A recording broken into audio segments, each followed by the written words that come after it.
Today on Rob's Garage, I'm going to show you how to save $300 to $400 with a little DIY trick associated with the knock sensor connectors on your Jaguar or Land Rover.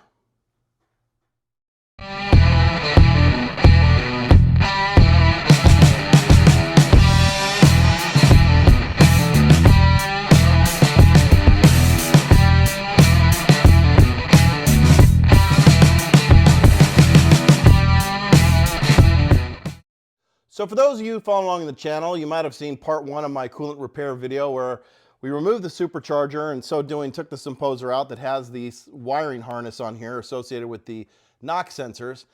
And what I didn't realize at the time is that by removing the knock sensor connectors here, the locking tabs lost all of their tension. Tried to find a solution, thought maybe I'd have to get a new wiring harness. I looked into that and the dealership wanted over $500. The cheapest one I could find online brand new is $262.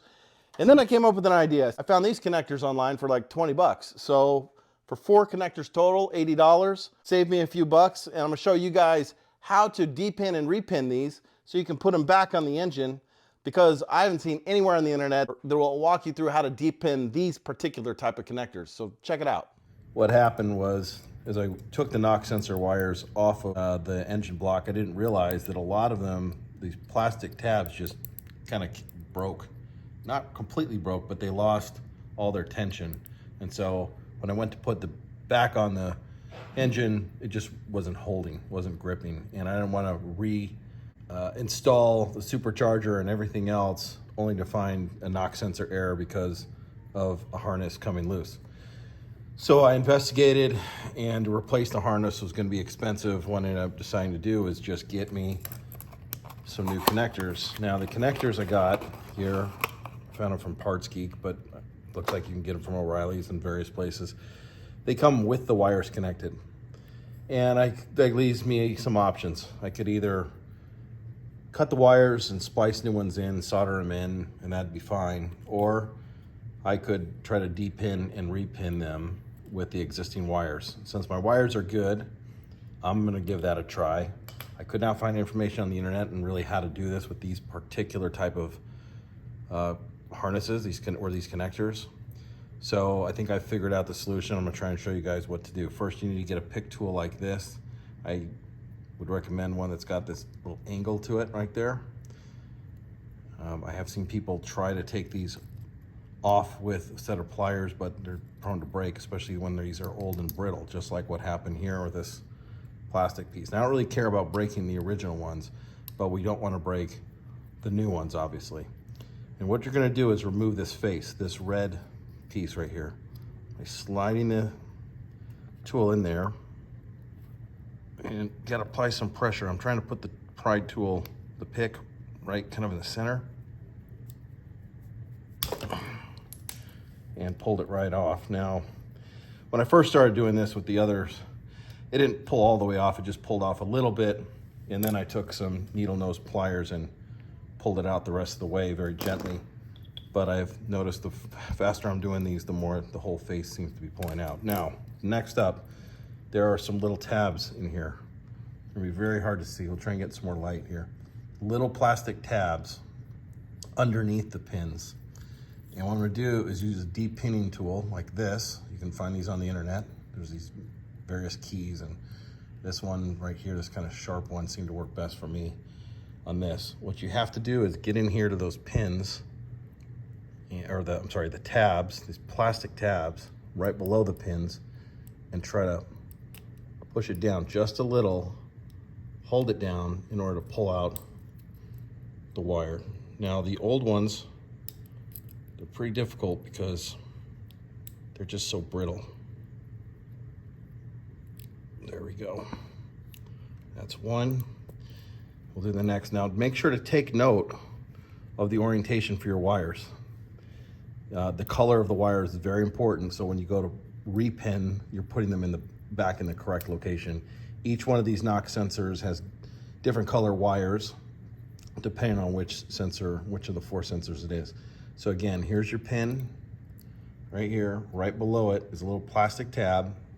It's black, so here it's almost impossible to see, but it's right below it.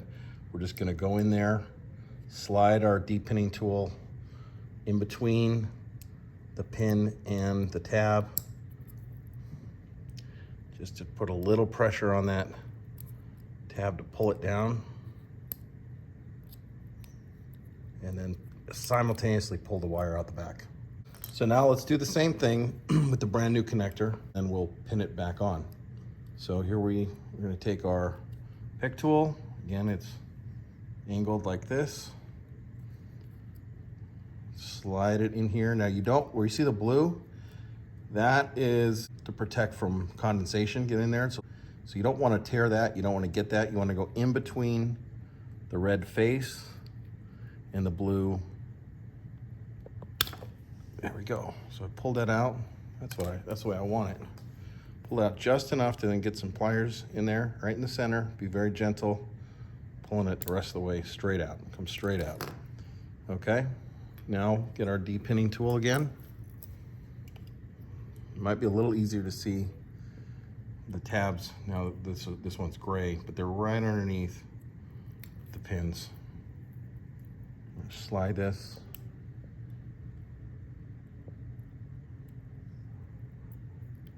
Underneath, hold it, pull it at the same time. So you've got to hold that tab down out of the way. The tab is what holds the pin in.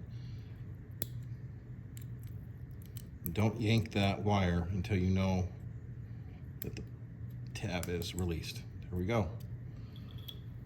Now for the final, let's put them back together. Remember, we had white on this side, purple on that side, with the tab, with the locking tab up on top. And also note that that's where those plastic tabs from the bottom go. They go on the bottom of the pins. So you know that's the bottom there.